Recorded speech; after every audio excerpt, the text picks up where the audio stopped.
Hello and welcome to another lecture in our course on formal methods in philosophy of science.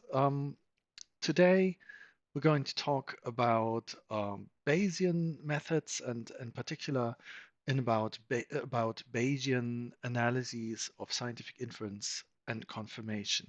We've talked about the Bayesian framework a little bit last lecture, and so today is going to be about important application of applications of the Bayesian framework, and one of the most active area for Bayesianism in the philosophy of science has been the analysis of scientific inference and more specifically of the confirmation relation. So, according to the Bayesians, there is one and only one correct way of adapting our degrees of belief to new incoming evidence, namely Bayesian conditionalization. And this is how conditionalization works. We've already looked at this um, a little bit last lecture. Now, let's look at it again. The new degree of belief is um, updated to the value of what used to be the conditional degree of belief, conditional on the information that has been learned in the learning event that triggered the update. And we usually calculate this by using Bayes' theorem, where the prior probability of the hypothesis is multiplied with a conditional probability of the evidence given the hypothesis. This probability is also called the likelihood, given divided by the unconditional probability of the evidence. So depending on this ratio here, our new unconditional probability of the hypothesis can be either higher or lower than our old unconditional probability of the hypothesis. It entirely depends on whether this factor here that's given by this ratio is larger than 1 or smaller than 1. Put differently, conditionalization can either increase or decrease our degree of belief in H. So the following qualitative Bayesian conception of confirmation suggests itself. It suggests itself then to say that a piece of evidence confirms the hypothesis if and only if the prior probability was lower than the new posterior probability is. It disconfirms H if the old unconditional probability, the prior probability, was larger and the new updated probability is now lower. So the probability decreased. And E is neutral towards H if and only if our degree of belief in H stays the same. Now, so let's look a little bit at the relation that is essential for the Bayesian conception of confirmation. If the posterior probability is spelled out in terms of Bayes' theorem. Now, just a little bit more suggestively arranged. So I put the prior probability here in the front. And then, so to suggest this idea that you take your prior view of H, so to say, and you just multiply with this factor. That's what happens in updating. Now, it's clear that this factor, okay, this factor here is larger than 1 if the numerator of this fraction is larger than the denominator. So if the likelihood of E given H is larger than the unconditional probability of E, and this factor is smaller if the likelihood is smaller than the unconditional probability. So that's our first observation, that you can judge whether we have a confirming or a disconfirming learning event by comparing the likelihood with the unconditional probability of E. Another observation we can make is that you can equally say that what you compare are these two likelihoods. You can instead of comparing the conditional probability of E given H to the unconditional probability, you can also compare the conditional probability of E given H to the conditional probability of E given non-H. And this is because this relation here will hold exactly if this relation holds. And here is why. Just quickly look at these calculations. I have I've indicated this to make it plausible that you can calculate probability of E given H as the probability of E given H times probability of H plus the probability of E given H times the probability of non-H. This is simply because probability of H and probability of non-H, they add to 1. Yeah. So this is just 1. And so using the distributive law, you can calculate it like this. And this, of course, looks very much like the law of total probability that we have already used. So you can, if we calculate probability of E by means of total probability, then we get this.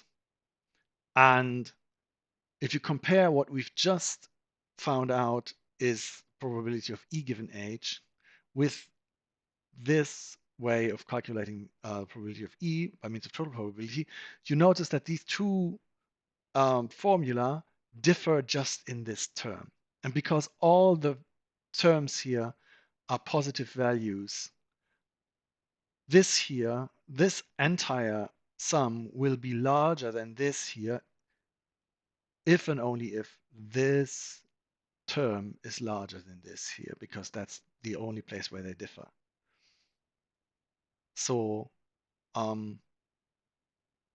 think it's also, you can also think about it, and it's also quite plausible that. So this is important to notice. It's another way of judging confirmation or disconfirmation in this first qualitative sense.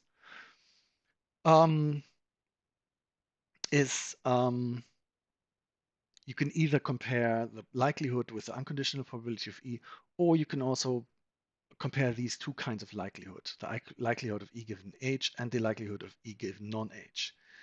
If likelihood of E given H is larger than likelihood of E given non-H, then E will confirm H. And if it's smaller, then it will disconfirm, and if it's the same, then it's neutral. So this sort of, all this gives a bit of a qualitative view on confirmation. Qualitative because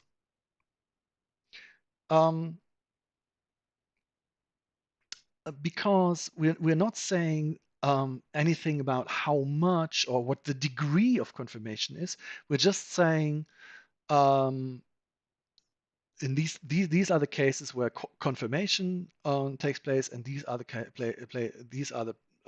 events in which disconfirmation takes place. So we're not saying we're not offering any measure, not yet any measure by how much an event confirms the hypothesis. So interestingly, this qualitative determination, as you can see on this slide, this qualitative determination can be made entirely without assessing the probability of the prior probability of the hypothesis, PRH. You can really make these qualitative calls by just comparing the likelihoods. And this is nice because we often have knowledge about frequencies or propensities that allow assigning values to likelihoods like PREH and PRE given non-H in the spirit of tempered subjective Bayesianism, whereas the prior probabilities, this guy here, are the most clearly subjective factors in Bayes' rule. So you could say that this qualitative idea of confirmation is relatively free of concerns about how the use of subjective probabilities in Bayesianism makes the whole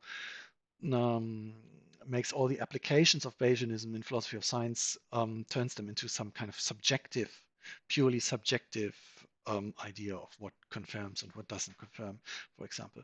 But here, because all depends on, you can sort of see how everything depends on the likelihoods. And those are perhaps the least subjective parts in Bayes' rule. So now let's go back to this form of the rule, which is just again reproduced here. Note that if E is a deductive consequence of H, then of course the conditional probability of E given H must be 1. And therefore, any non-tautological piece of evidence that can be derived from H confirms H. Non-tautological, by non-tautological, I mean that the unconditional probability of E is not already 1. Yeah. If E is itself a tautology or something, then of course it's not a piece of evidence. Yeah. But just theoretically, if something is already has probability 1, then that will not hold. But if it's not the case that this is already 1, then any piece of evidence that can be derived from H will be a confirming bit of evidence in this view. And this is nice. It's an old, a time-honored view of confirmation that hypotheses in science get confirmed by predictions or observations that can be logically derived from them. For example, this is implicit or explicitly formulated in the view of hypothetical deductivism, hypothetical deductive accounts of confirmation. The essence of these is that a hypothesis is confirmed by an observation if the observation can be derived from the hypothesis somehow, is a deductive logical consequence of the hypothesis, perhaps together with suitable initial conditions. This is a view that was proposed already in the 19th century by the great English and British methodologists Jevons, Ewell, and Herschel, and so on. It's also the view is also related to early qualitative confirmation theories in philosophy of science, where often especially Jean Nicot and Carl Gustav Hempel, they had this idea that every general scientific statement of the form for all x, if fx then gx, or all f are g, all f's are g's, is confirmed by each of its instances. An instance being then a sentence about one particular case, that case A, that A is an F and A is also a G. So these are all older qualitative accounts that do not work with probability, that try to spell out what confirmation of theories consists in. And you can sort of see that what we say in Bayesianism now at least includes this idea that that a hypothesis is confirmed by a singular statement that can be deduced from it. Note that the instances here, the instances of Hempel and Nicod confirmation cannot actually be deduced from the general statement. So there is, in fact, a subtle difference between HD confirmation and this older style HD confirmation and the confirmation theories of Nicod and Hempel, but this does not need to bother us now.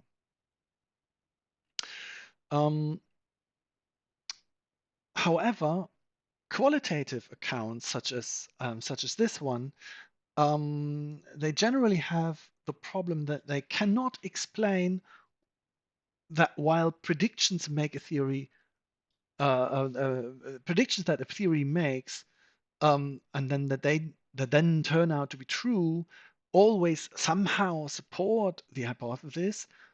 Not every prediction supports the hypothesis to the same degree. In particular, if a theory predicts something that is unlikely to happen, or that seems unlikely or even implausible, but which then turns out to be in fact true, that seems to give very strong support to the theory or to the hypothesis.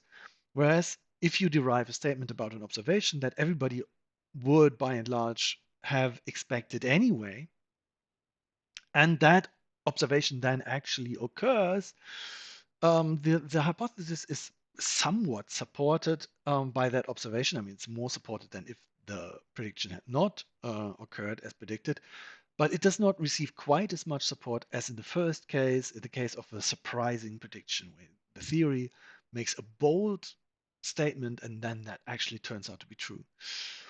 So purely qualitative accounts of confirmation just don't have anything to say about that, because they don't have any means to explain what it means to confirm something to a larger degree or give stronger evidential support or something. So we would like to have, in the philosophy of science, we would like to have some account of confirmation that is quantitative as well as qualitative. And that just doesn't just tell us whether or not a piece of evidence supports a hypothesis, but also by how much the piece of evidence supports the hypothesis. And one of the nice things about Bayesianism is, obviously, it promises to do just that, because we have probabilities, we have quantitative things there, and so it promises to give us a quantitative approach to confirmation. The observation that I just mentioned, that surprising predictions lend more confirmation to a theory than unsurprising ones, is not the only reason why we might want a quantitative account of confirmation. Another reason is that we often have to do with statistical hypotheses, yeah, and they don't fit the hypothetical deductive account very nicely. I mean, you cannot derive or deduce any particular evidential statement from a statistical law, and also the degree to which an instance of a statistical law supports the statistical law also seems to depend on what exactly the statistical law says about the probabilities in question and so on. So um, that's just another reason why we would like to have a quantitative theory uh, of confirmation. Another additional reason can be derived from problems of traditional qualitative accounts related to the so-called paradox of the ravens, of which to speak shortly. So let's look at the chances of Bayesianism to provide us with an interesting quantitative account of confirmation. Again, look at the Bayesian theorem. I would first like to suggest one basic distinction. When we talk about confirmation, there's a sort of ambiguity. On the one hand, we can say confirmation, and what we mean is an absolute notion of confirmation. So what could be spelled out as the firmness of belief, how strongly or firmly the hypothesis is believed as a result of the learning event. That's the degree of confirmation that is brought about by the learning event in one sense. And this is sometimes called firmness. Yeah? But on the other hand, we could also mean something different, namely an incremental notion of confirmation, the increase in firmness. The learning event brings about a certain increase in firmness. That this has also been called evidential support by Brandon Feitelson. So we should keep this difference in mind, difference between an absolute notion, so basically the how high the posterior probability is, and the incremental notion. That's the idea of how big the step is from here to there, how big the increment from the prior to the posterior probability is. Yeah,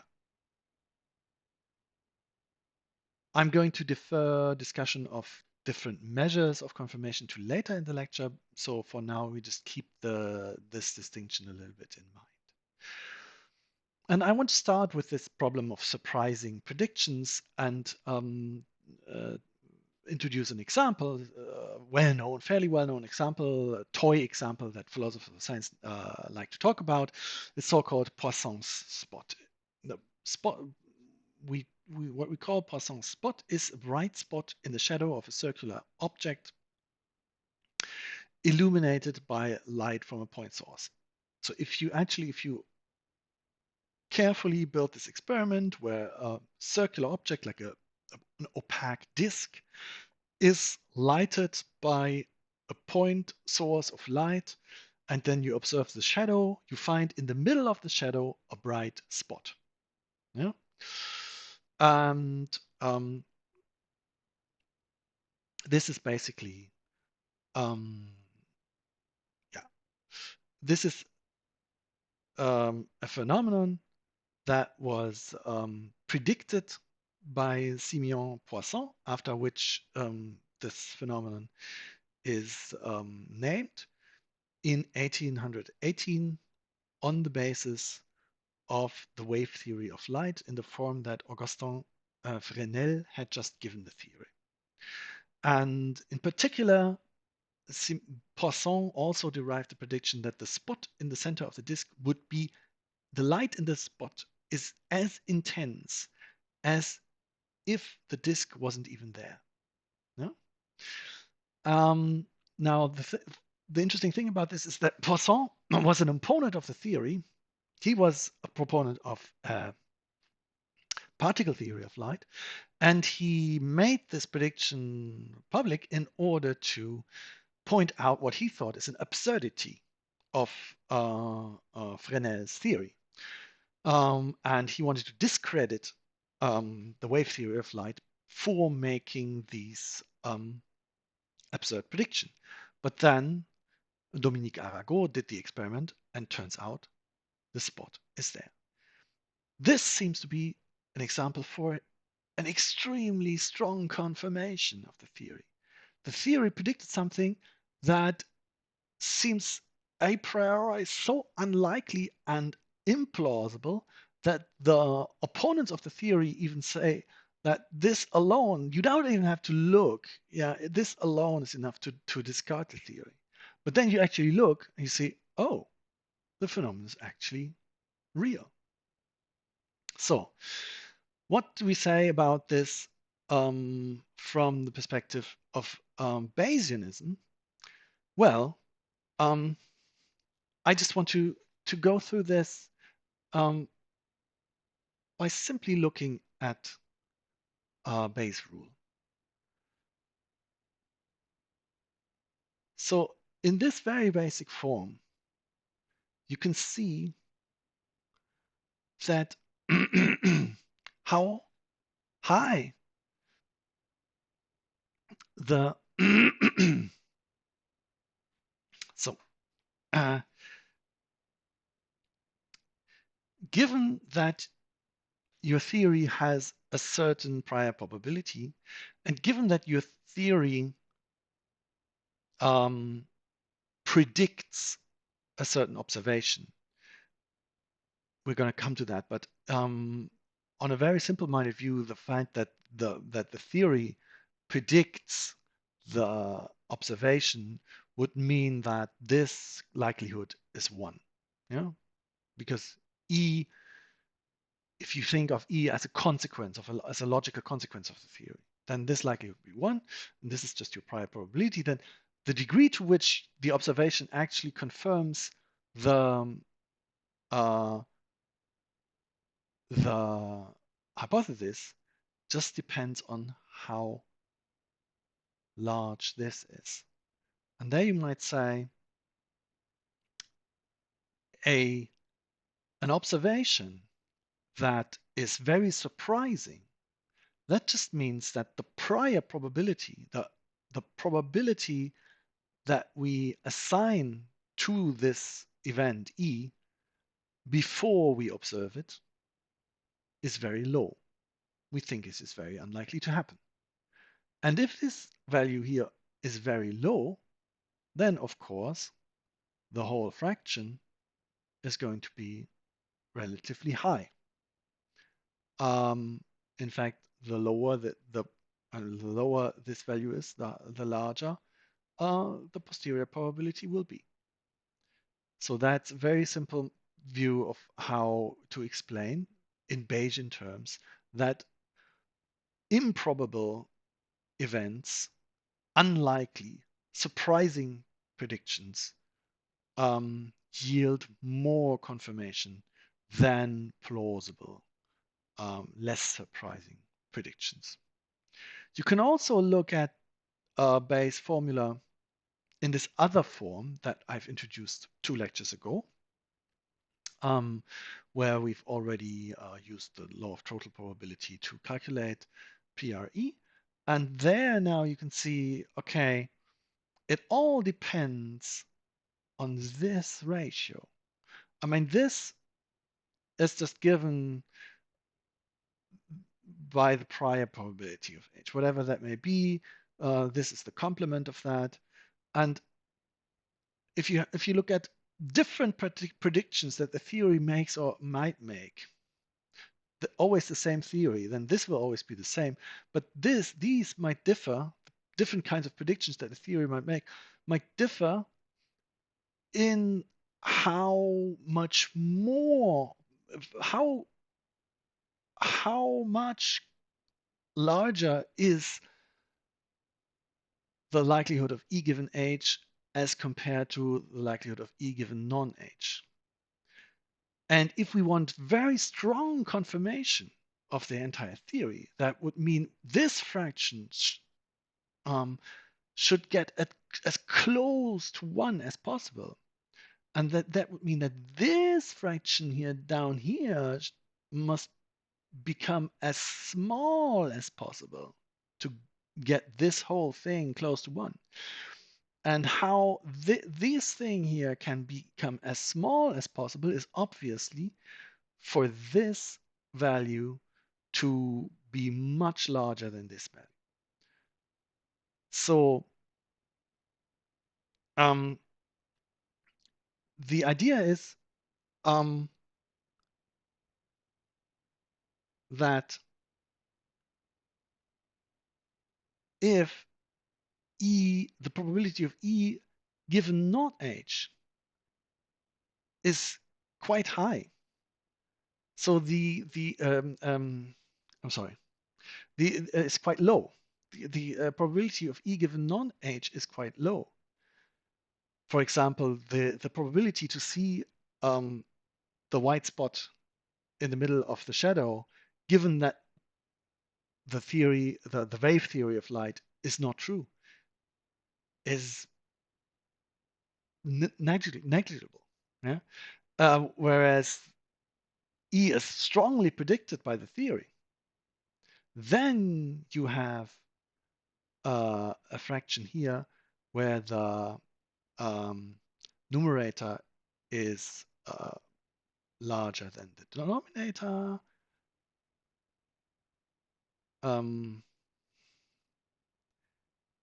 No, I'm making the same mistake again. Sorry. The numerator is quite a lot smaller than the denominator. So the whole fraction becomes quite small. And so this whole fraction comes close to 1. Another interesting fact and a commonplace idea about evidence is that it's good if evidence comes from a variety of diverse and independent sources. Evidence is stronger when it comes from a variety of independent sources and when it covers a wide scope of diverse experimental situations and so on and so forth. So it doesn't really matter how often you observe one and the same kind of thing, but if you get different data points from very different kinds of setups and they all confirm your hypothesis, that's much better. And also, I mean, the more you can claim independence for the several individual observations that all support your theory, independence of each other, that all these observations are independent of each other, the better for the evidence. And this too is something that Bayesianism can make sense of.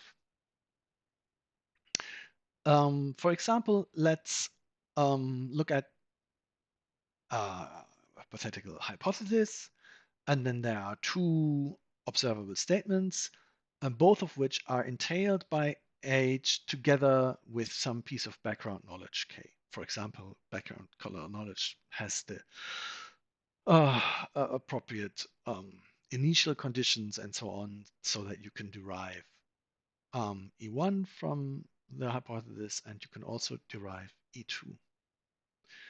And now we want to ask ourselves how strongly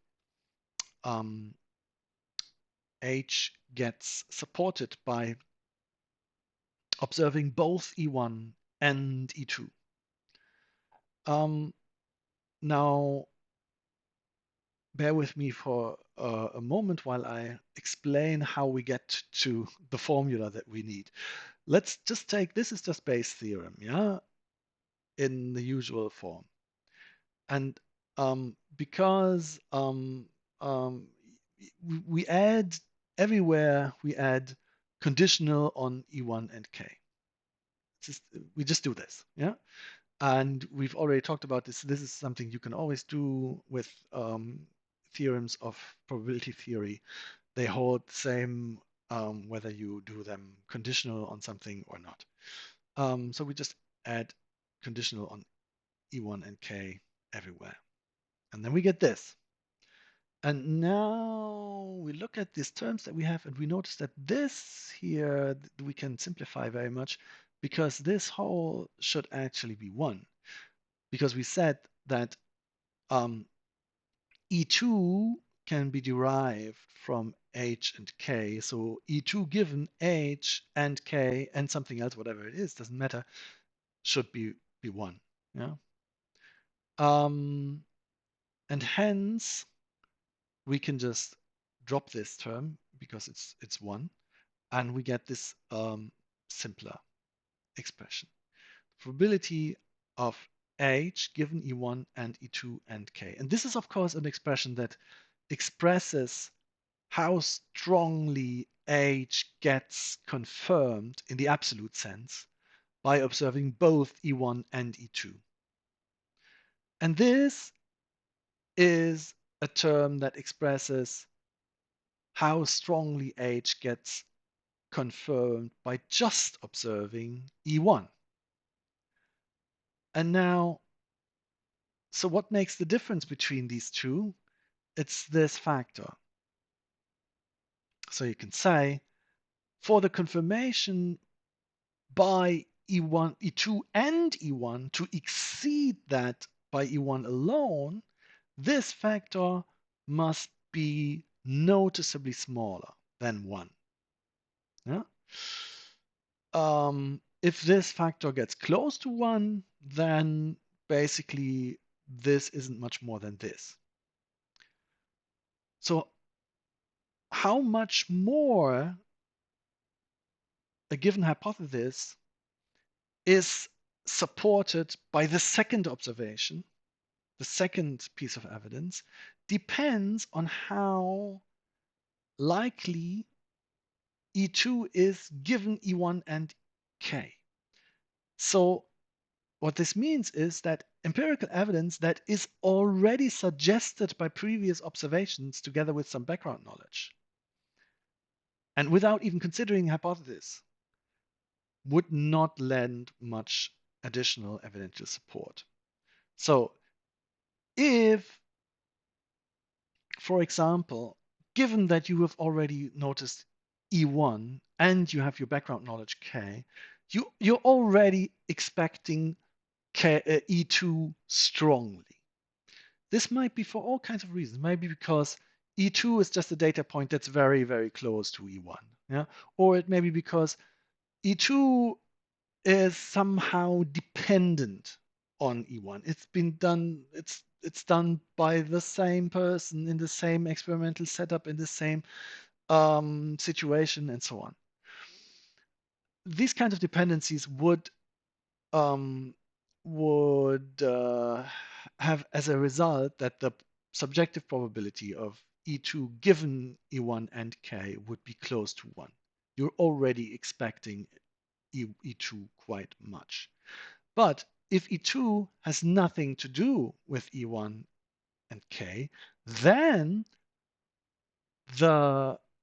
basically if it really has nothing to do with E1 and K, then this conditional probability will really not differ from the unconditional probability of E2. And so the additional confirmation that is lent to H by observing also E2 after you've already observed E1 just depends on the prior probability of E2, the unconditional probability of E2, that is how unlikely E2 is prior to the observation. And that's just like with any observation. Yeah. So the Bayesian point of view can explain why diversity of the evidence, independence of the evidence makes for stronger confirmation. Let's have another look. Oh, this is messed up. Okay. Let's have another look at Bayes' theorem. Clearly, the strongest support by a piece of evidence that with this factor here is the largest is if E is entailed by H, because then this factor here gets 1, and where E is at the same time highly surprising, where that means a low um, probability of E prior to the observation. In that case, because this factor is 1, the posterior probability is just the ratio of the prior to the unconditional probability of the evidence. Now, this value here can get close to 1, but it can never actually be 1 as long as H is logically stronger than E, which it typically is, because the stronger proposition must always have at least a slightly lower probability. Yeah, um, the property of monotonicity. So remember, E is supposed to follow from H in this scenario. So if E follows from H and not vice versa, then E will always have at least slightly lower probability of H, because H is the stronger claim, has lower probability. They can only have the same value if E is logically stronger than H, or of equal logical strength. That is, if they both, because we've already said that H entails E. If E also entails H, so if they are logically equivalent, which is not really not a realistic assumption in the case of a hypothesis and a piece of observable evidence, but just from the logical point of view, so to say, a piece of evidence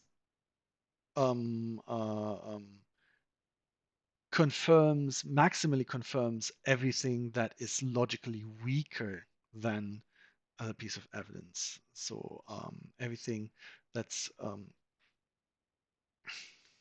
weaker than E, logically weaker than E, gets automatically assigned probability 1 in the update.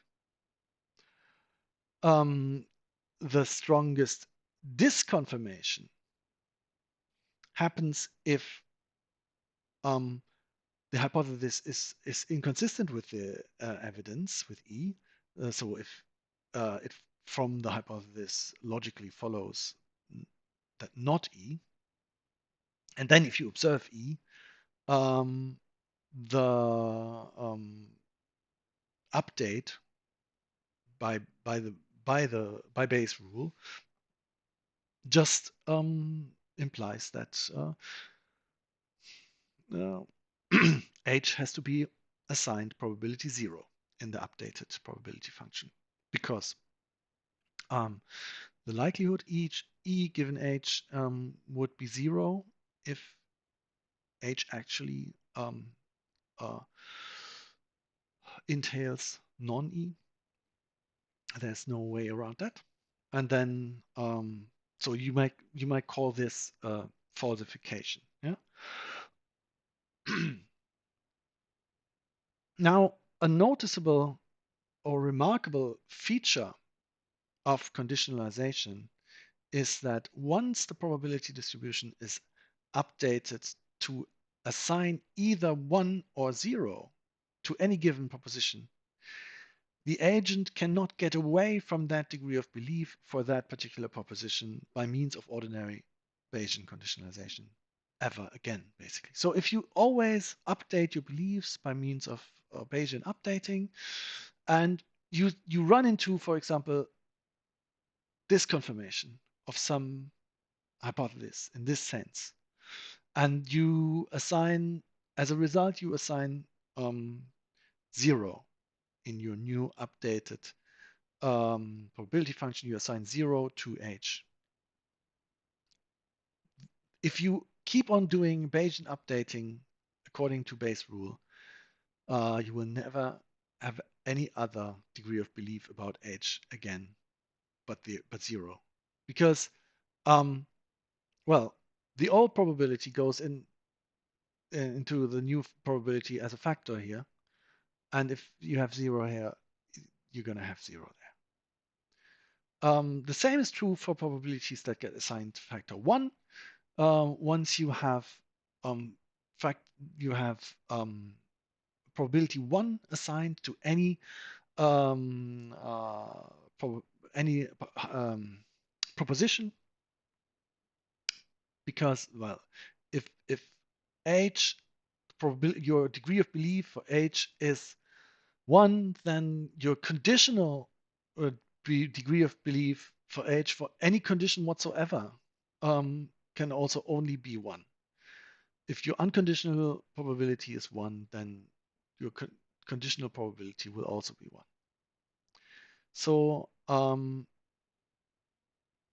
this, well, I said it's a noticeable fact. It certainly leads to strange consequences if one construes, for example, falsification as reducing degree of belief to 0. Philosophers of science have long argued that theories are typically not conclusively and decisively refuted when recalcitrant evidence occurs. And this is due to the so-called Duhem problem. Yeah? Have a quick look at the Duhem problem. Pierre Duhem claimed that no theory in physics is structured in such a way that observable predictions can be derived from it without any auxiliary assumptions.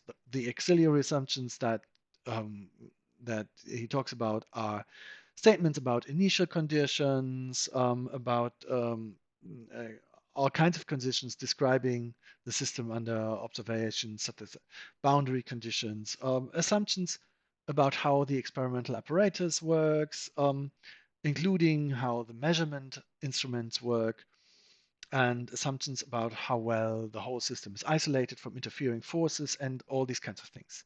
So according to Duhem, we don't really derive an observation statement from theory, but rather together with all kinds of auxiliary assumptions, we derive an observation statement from a theory. So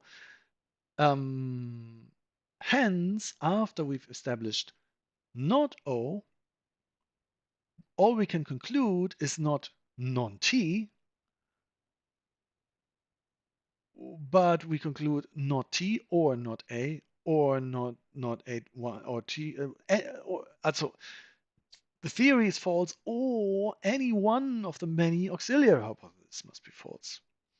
So this is typically how this is presented in terms of deductive logic, but we can also describe this in probabilistic terms from a Bayesian perspective.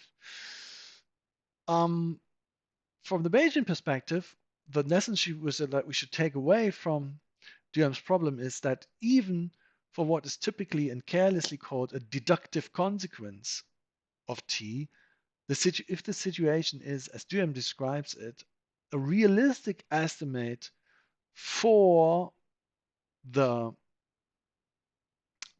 the likelihood of E given H is not 1, but rather 1 minus epsilon, where epsilon represents the subjective uncertainty that one of the auxiliary hypotheses might be wrong. Hence, also after observing non-E, the posterior probability of H would not be 0, as we've just claimed, but rather still some kind of epsilon. Here, technically, epsilon times the ratio between the prior probability of H and the unconditional probability of non-E. So if epsilon is small, then this will also be fairly small. So you actually confirmation reduces the degree, I'm sorry, disconfirmation, falsification in the sense of observing something that the hypothesis seems to rule out. reduces the degree of belief to a minimal value, small, minuscule value, perhaps if epsilon is just a very small value, but it doesn't reduce it to zero. So it's not so that you cannot ever get away from there again, whatever you observe in the future. So similar concerns about this being stuck at value 1 or 0 can apply or are applied or apply to the degree of belief concerning E itself. So if you apply the classical conditionalization rule to E itself, this yields, this is just the rule, yeah? The new probability for E is thus the old conditional probability given E, but the conditional probability for E given E is always 1. Yeah. Um, so some Bayesians consider this unfortunate, that the posterior probability distribution always has to assign 1 to the probability of the update triggering learning event itself.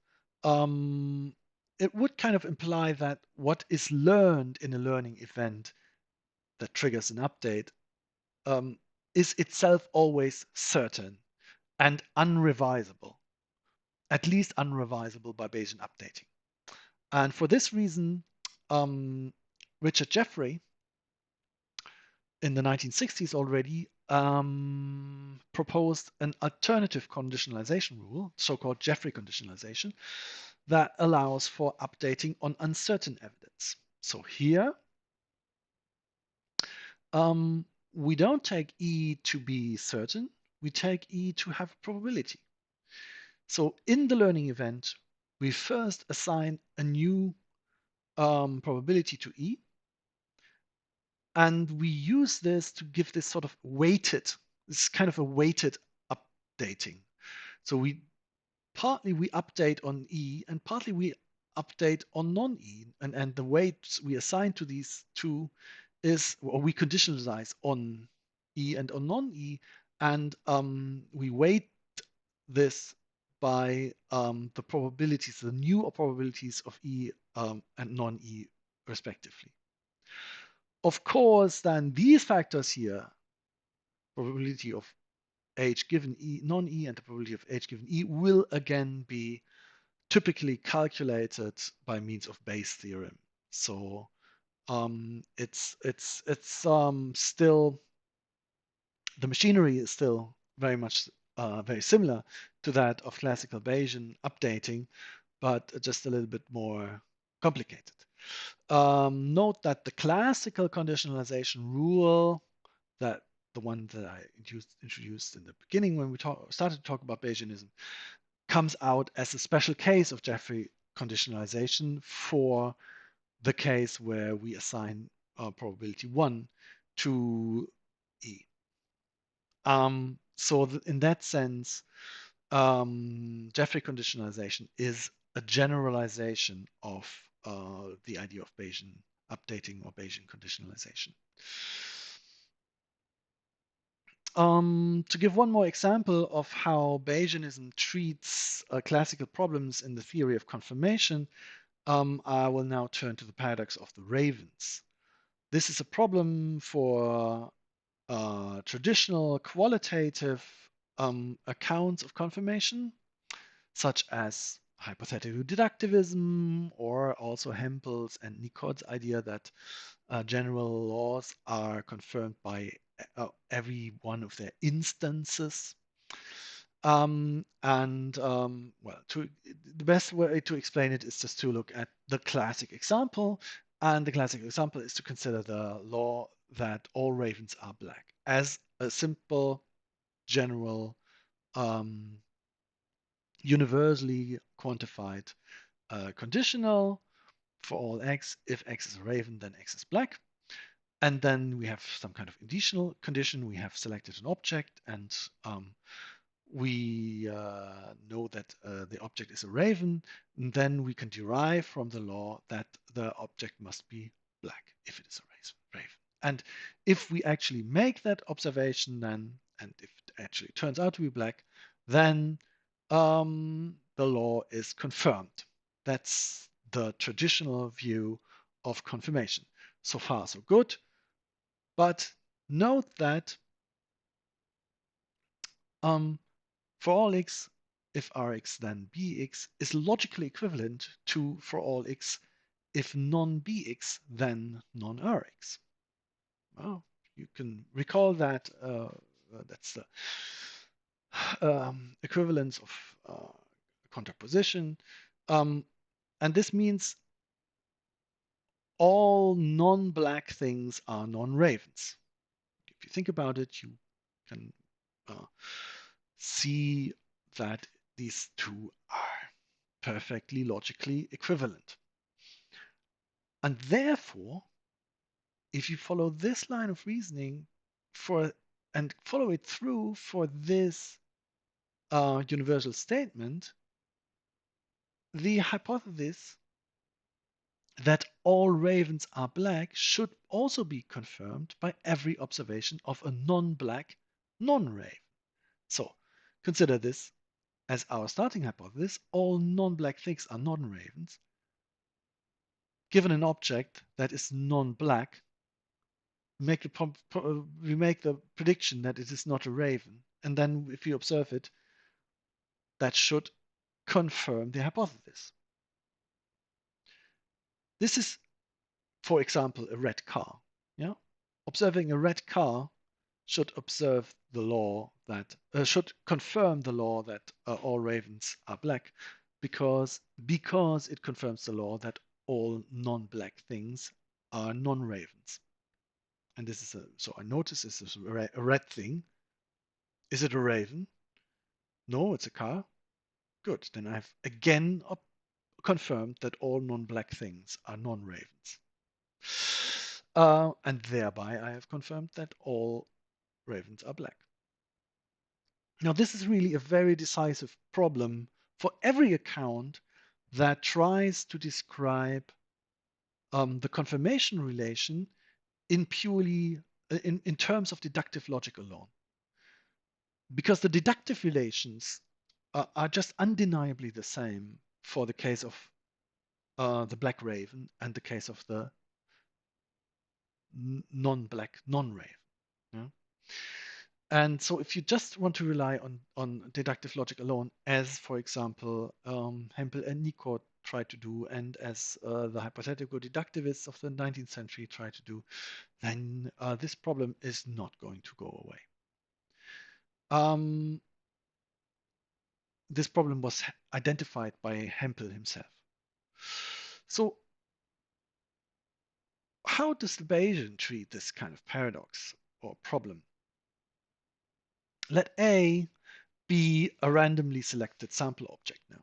Now this is the most important thing about the Bayesian solution is the setup. You look at a randomly selected sample object, and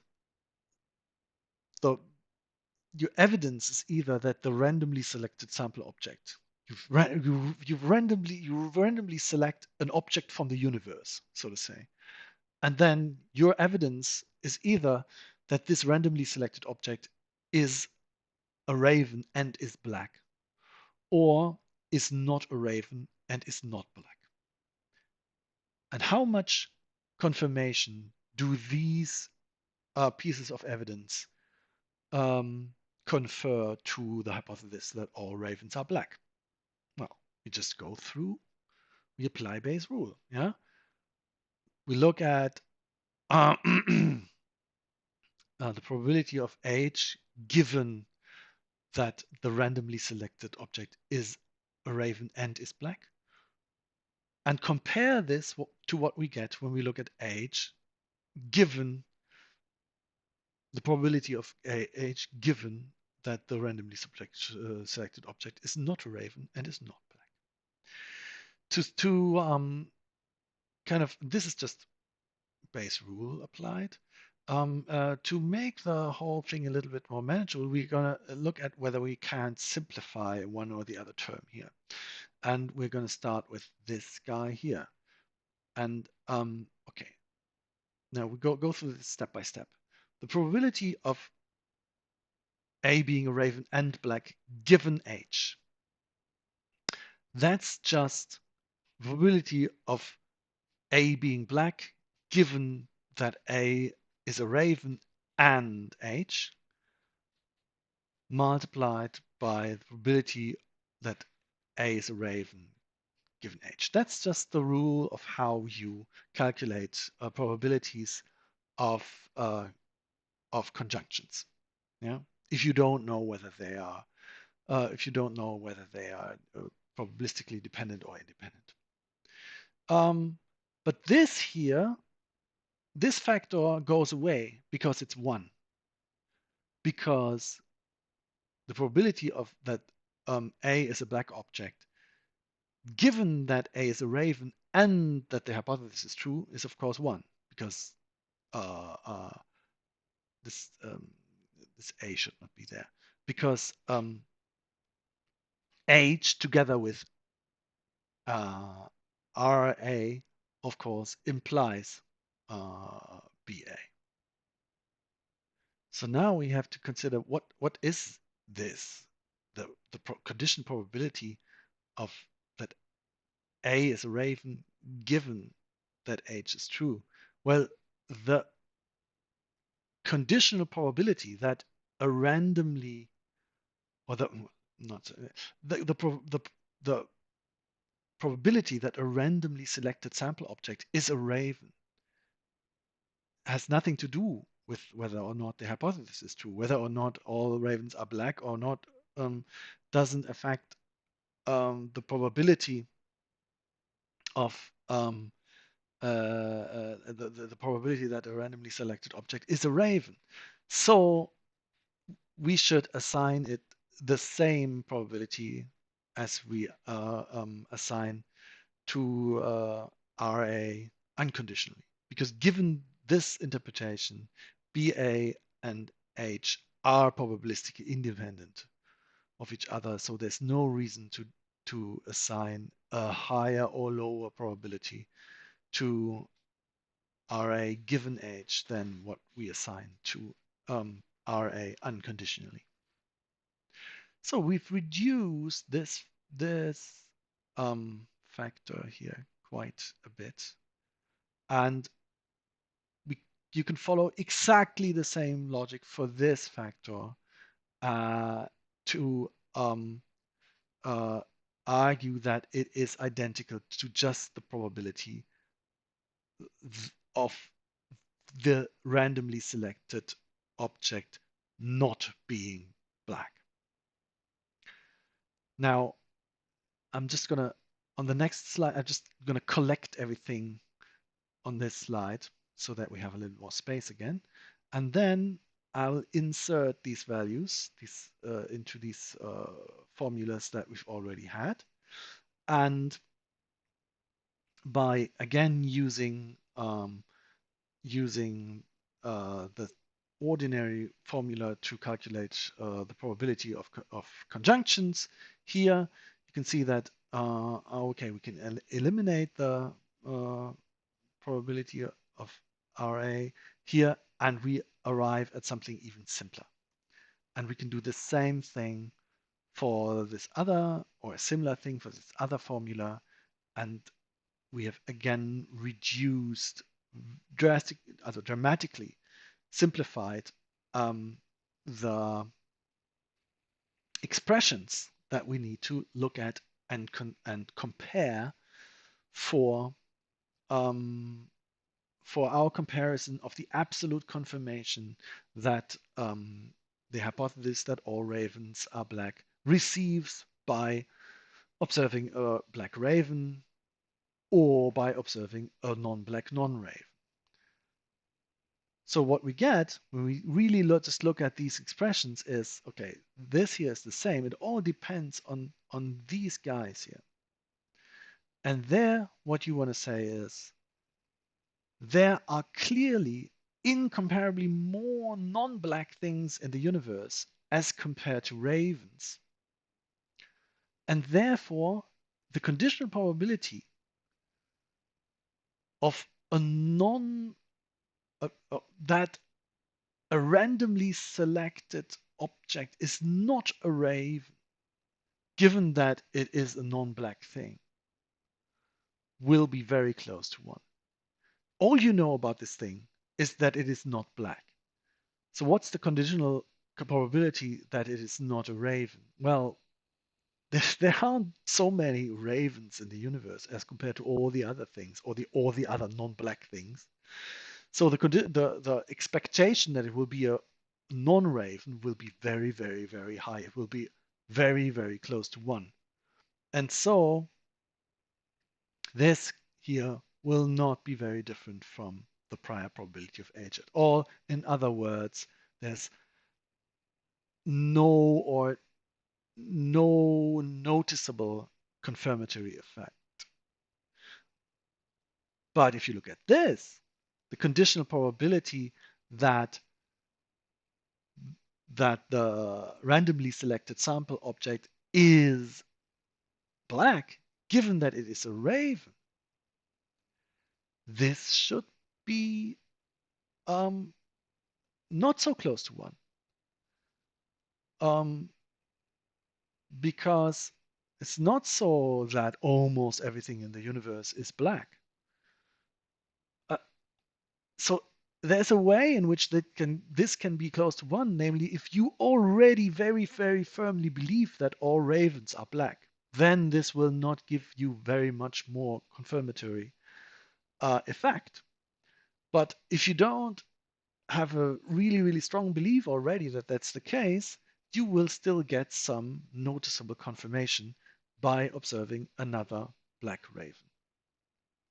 Now, one thing that must be observed here is that this treatment admits that both cases are confirmation of the hypothesis. Because while I just said there's no confirmation, but of course, it's not literally no confirmation, because this will not literally be 1. It will be just very, very close to 1. So there's a tiny, tiny little bit of confirmation that actually happens when you observe a non-black thing and find out that it's not a raven. Because it could have been a raven, and then it would have been a falsification of the thesis that all ravens are black. Yeah. But the Bayesian says this is minuscule, and that's the thing. What really matters is that it's such a tiny degree of confirmation that it doesn't really matter, and that's the asymmetry between black ravens and non-black non-ravens. So so far, I've often looked mostly at the absolute confirmation. In this example, for example, I've looked at absolute confirmation, but it's really important to also look at incremental confirmation, evidential support, and how big the step is from here to there. Just 2 points by way of example why looking at absolute confirmation does not do justice to the whole range of interesting philosophical questions about confirmation relations. First of all, we are often interested in the contribution that one particular piece of evidence makes to the confirmation of a given scientific hypothesis. We're not, and that's a different kind of interest than being interested in how well confirmed the hypothesis ends up being, all things considered, after we've had all the evidence. We want to look at that one step. How important was that step when we got that evidence? And to analyze these kinds of questions, we need to look at incremental notions of confirmation. We need to look at evidential support. And then another reason is that if all there was absolute confirmation, then a hypothesis H with a high posterior probability would have to be regarded as confirmed, because then high posterior probability is being well confirmed in the sense of absolute confirmation, even in light of a piece of evidence that did in fact lower its degree of belief. So this can happen. I mean, this can happen. You can have a hypothesis and you get some disconfirming evidence. So the degree of belief is lowered by this evidence, but it's still very high after the updating. Now, we want to look at this as a case of disconfirmation, of course, and so it matters. The direction of the step matters, and not just the end result. So the latter point was made already by Popper in the 1950s in his criticism of Carnap.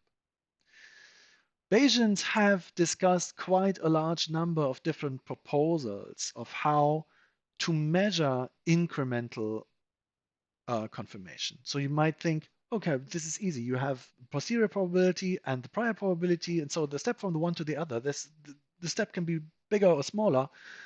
So that's an idea of incremental confirmation.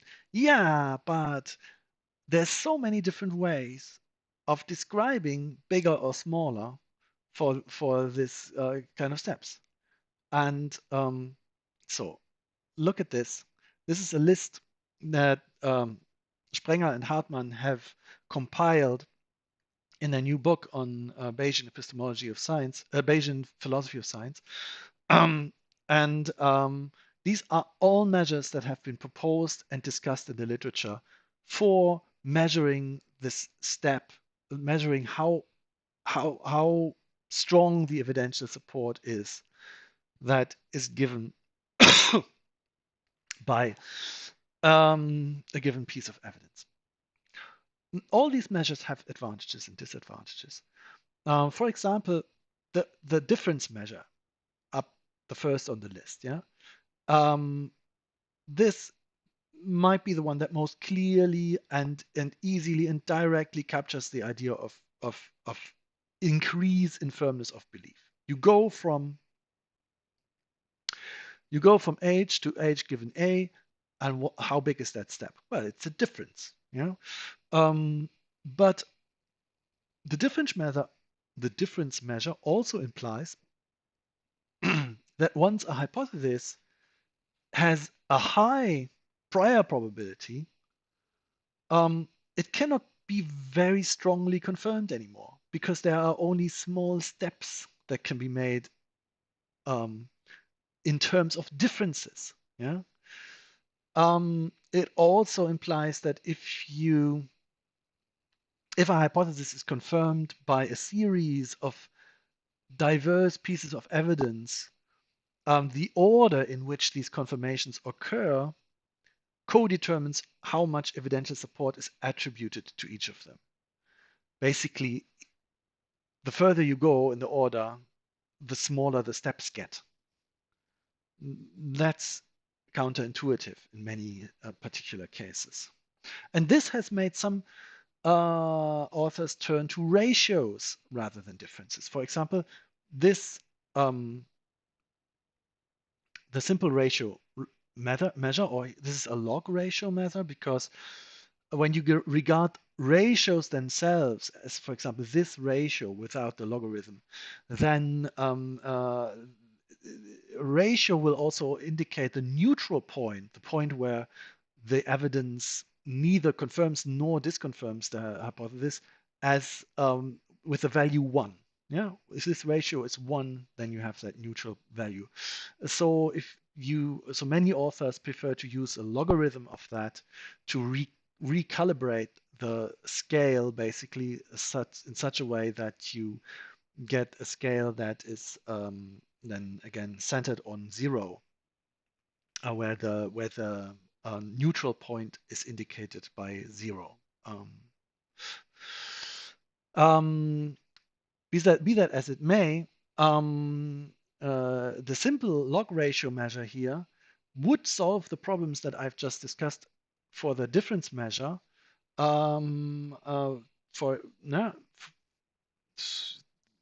with a log ratio measure, you can still take big steps, even if the prior probability H is already very high, and so on and so on. But it can easily be seen that in cases where, for example, where H entails E, the the ratio, not the log ratio, but the ratio. Just look at the ratio here. Is simply equal to 1 divided by the unconditional probability of E. Yeah.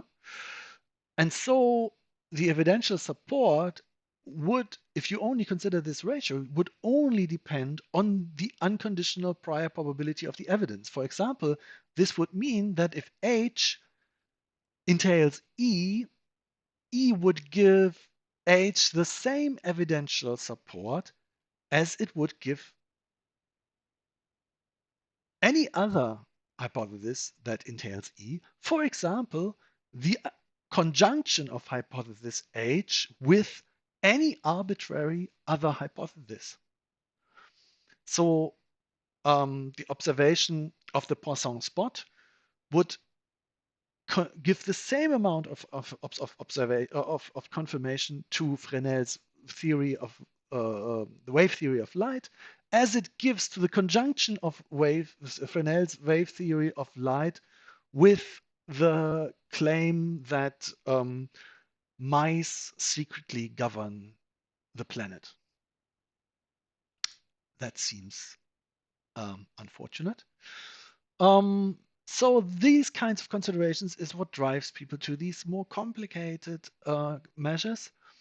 A particularly interesting example is the case of the log likelihood measure here. Early on in today's lecture, I have pointed out that likelihoods are in a way less subjective. In many contexts, we have reasonable constraints for likelihoods. We have constraints on how to assign values to the probability of E given H and to the probability of E given non-H that we can take from the probabilistic claims that the hypothesis itself makes and that perhaps its competitors actually make about the world, or from known frequencies. We have often fewer such constraints regarding prior probabilities or no such constraints. And hence, some authors have proposed to look at likelihoods and likelihood ratios for a less subjective kind of measure for evidential support. Also, some authors, especially Elliott Sober, have argued that in many cases prior probabilities aren't even well defined. So whereas likelihoods, in Sober's view, are more often well defined, even in cases where priors aren't. If you take that step, then you are really leaving the realm of Bayesianism. Yeah, any sort of kind of Bayesian should not go there and deny that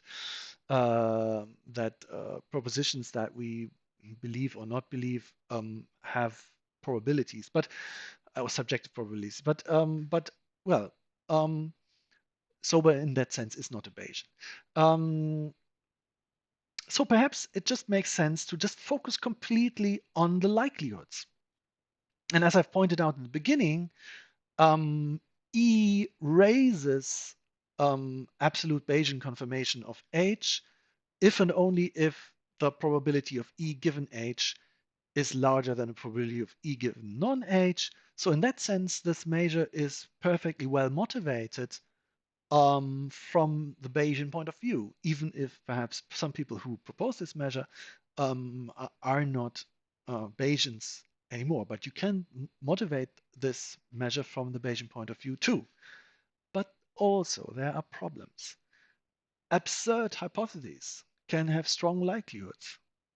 As Sober himself points out, when you draw the Jack of Spades from a deck of cards, the hypothesis that you were driven by a demon that wanted you to draw the Jack of Spades has likelihood 1 and is much more strongly supported by the evidence in view of the likelihood measure or log likelihood measure as compared to, for example, the hypothesis that you just happen to draw the jack of spades at random, which has only a fairly low likelihood. So other confirmation measures sort this out by taking the prior probability into account. The prior probability that you'll be driven by a demon, of course, can be argued to be fairly low. But since the pure likelihood ratios have no way to account for this fact, they will then lead to some absurd consequences in these kind of cases. So, okay. This is as much as I wanted to say about the Bayesian view on scientific inference and in particular confirmation for today. And I look forward to talk to you about this at our next synchronous meeting.